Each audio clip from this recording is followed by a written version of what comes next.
We are back with Cindy Glynn of Mom Bod Nation. Okay, we were talking about time management, giving ourselves a little grace, making time for ourselves. I know I've heard this in the past, and I actually do it. I joke a lot about my mom planner. I write down workouts and classes in my planner to make sure that I schedule it in. That's not so crazy, is it? No, oh my gosh, that is like the best advice, honestly, because if we have it written down and scheduled out, it's kind of like having a work meeting, right? Where we're like, hey, I'm working out at this time, and you're not going to miss a meeting with your boss. You need to decide that those type of meetings are important to have with yourself as well. And I feel like consistency is so important. So for you, if it works to make sure you're scheduling out your week and you're writing those things in, that's the perfect way to do it.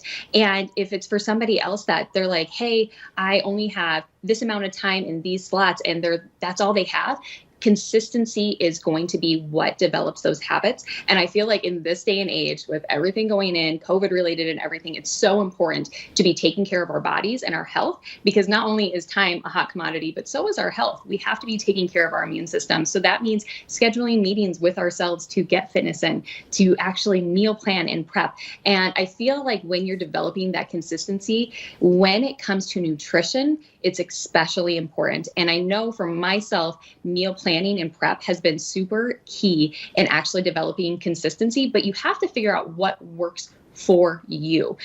So specifically when it comes to like meal planning and prep, I feel like it's important to break it up over like a couple of days. So for example, Friday, I like to try to get my meal plan all put together, pick out my recipes, take an inventory of my food. What exactly do we have? What can carry into the next week? The second day, typically it's a Saturday, is usually the day to go shopping, get those groceries. And then Sunday is like the day to prep and whatnot. Now, everybody's day looks different. Maybe you like to do things maybe twice a week or whatever, but that planner is so important to actually schedule in that time that you're going to do that, because if you have that consistency, you're going to actually be able to stay on track better and make it a habit. Because when it comes a habit, it's like on autopilot, right? And suddenly those things that we feel like that are hard, they become really easy. And I love that you bring this up, and you're part of Mom Bod Nation, and you talk about your kids, 4 kids. We don't have to just go alone with this. This is something that our kids can really help us out with and will actually really love to be part of. Absolutely. I hear all the time that, usually it's vegetables. Like, how do I get my kids to eat more vegetables? If you sit down with your kids and you're like, hey, we're going to make a meal plan, and let them pick what vegetables they like. Maybe it's not exactly what you would pair together with meals or whatever, but let them pick. And I know we're not all taking our kids grocery shopping right now, but it's someday hopefully the near future, when we're able to bring them into the grocery stores more often with us, let them pick out those type of things. Let them cook with you. One of the things that we implemented in our house to involve our kids and get them to eat vegetables is called the 3-bite rule. This is probably one of my best tips that I give mommies in my boot camp groups. Is our kids have to sit down with their meal, and whatever it is that they decide they don't like, because usually it's the vegetable that they're like, nope, I don't want to try it. Even though if they pick it out, they are more likely to actually eat it. But if they turn it up and they're like, no, I don't want to try it, I'm like, all right, that's fine. But the rule is you have to have 3 bites. And usually by bite 3, they decide they like it. And it works really easy. I love that. Everything I make, they don't like. So at least vegetable or not, a 3-bite rule, that's going to be implemented. And we talked about this a little bit before, but can you talk a little bit more about making, healthy choices part of your daily habits? How long does it really take? Because sometimes, you're good for that first week, and then you fall off the wagon. Absolutely. Oh my gosh. For everybody, it's a little bit different. I know one of the last times I was on, we were talking about habits, and the average amount of time it takes somebody to actually build a habit is 66 days. Now, obviously that's different for everybody. And when it comes to different things, that 66 days is more like a daily type of thing. But if it comes to like meal planning, it could take you a full year to actually get really good where it becomes a habit. And I know that sounds scary, but years go by like that, you guys, they truly do. And if you're making those habits, even though it might not be perfect, that first few weeks in, it's going to get better. And that second month you're into it, it's going to get a little bit better and a little bit better and a little bit better. And then, really 6 months from now, or maybe it's 2 months for you, if it really only takes 66 days, it all of a sudden is going to become really a lot easier. And I know for myself, I had to decide what foods were not going to be in our house, that I was like, nope, this is the type of food that it's chock full of sugar or whatever it is.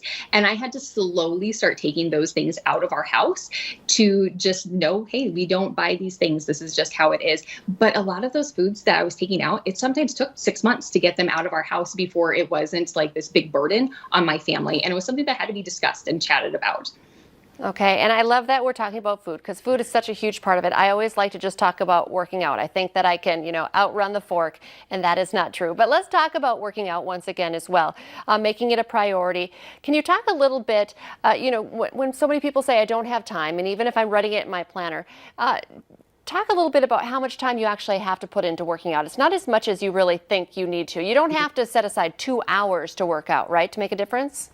Absolutely. I personally, well, most of my workouts, you guys, are honestly around about a half hour.